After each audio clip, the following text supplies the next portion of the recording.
Welcome to the Charbon Report, and to our listeners on Google, Spotify, and other podcast platforms. I'm Michael A. Charbon. Today's title, The Woke 8% versus the 92% Awakened. You know, it's believed that 8% of the U.S. population has defined themselves as LGBTQ. Of that 8%, about half, 4%, count themselves not as gay, but bisexual. So one can assume then that the closer number in the United States is just over 4%.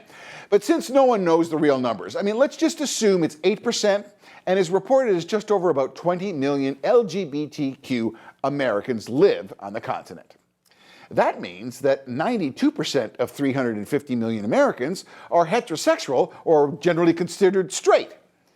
In North America, we have legal gay marriage, gay adoption, equal gay rights, and clearly identified LGBTQ employment standards.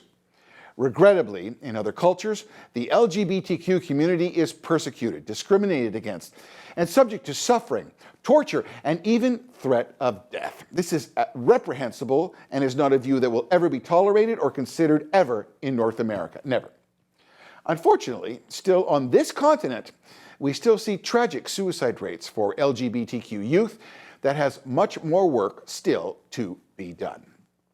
On the positive side, from music, film, news anchors, sports stars to elected officials, legions have openly asserted themselves as gay.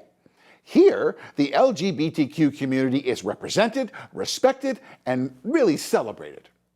But some ask, where is the same tolerance and respect reciprocated back for long-held beliefs and traditions of the 92% straight community?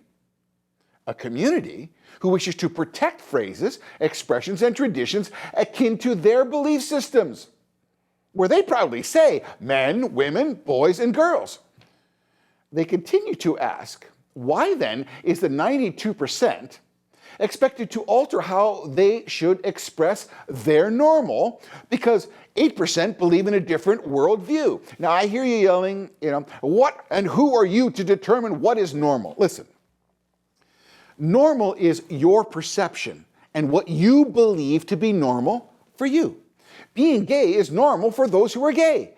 For those wanting to change their gender to which they believe they should have been born as, is their normal.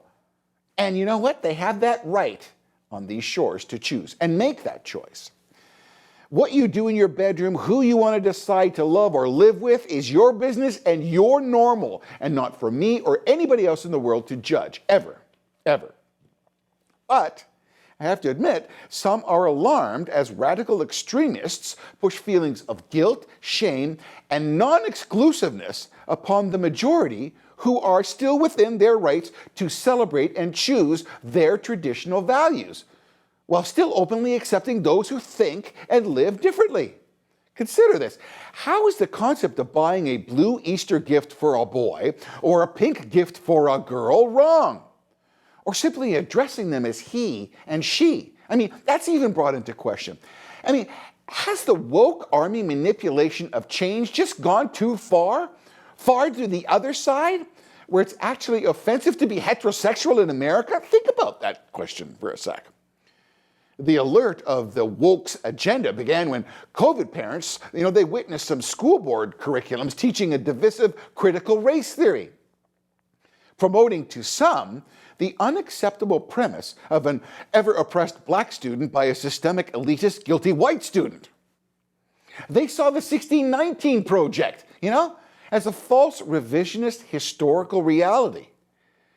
Then, enraged, as a 6'4" biological male swimmer competed against biological females, achieving unfair new records, destroying long-held female athletic achievements. All because society was told they had to accommodate. Many have asked, when does accommodation go too far and actually become reverse discrimination? Yes, reverse discrimination. Or being told a mother bearing a child is not referred to as a pregnant mother. No, the woke term, you ready for this, is birthing people.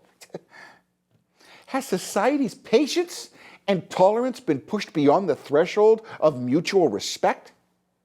where a radical gender ideology is fundamentally attempting to alter language, dilute, and groom and indoctrinate society. Is forcing the position of a gender-neutral progressive direction, dismissing the beliefs and value systems and rights of a heterosexual majority? Consider Florida and House Bill 1557, where parents asserted their right to control their impressionable infants' education by restricting the discussion of sexuality and gender. Young children at the age that are cognitively, I should say, they're unable to understand the concept of gender. Oh, the radical woke activists, well, they lost it. They started calling it the Don't Say Gay Bill, the Academy Awards. An inaccurate and blatantly false interpretation. The word gay was never used or appeared once in the document. Bill 1557 is aimed specifically at kindergarten to grade 3 only, not at all excluding any other older grades having the option to openly discuss the subject. Well, then a $253 billion American icon built on decades of patronage from traditional families exposed its now naked woke agenda. The company founded on the mouse was exposed in an internal video conference call that clearly spoke to a gay employment agenda. They even state that they want 50% of their future characters to be LGBTQ.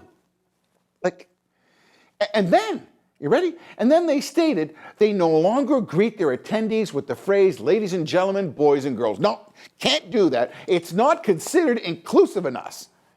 And they replaced it with, to dreamers of all ages. Whatever. Well, that little chestnut, my friends, woke a sleeping giant that may just result in real economic repercussions.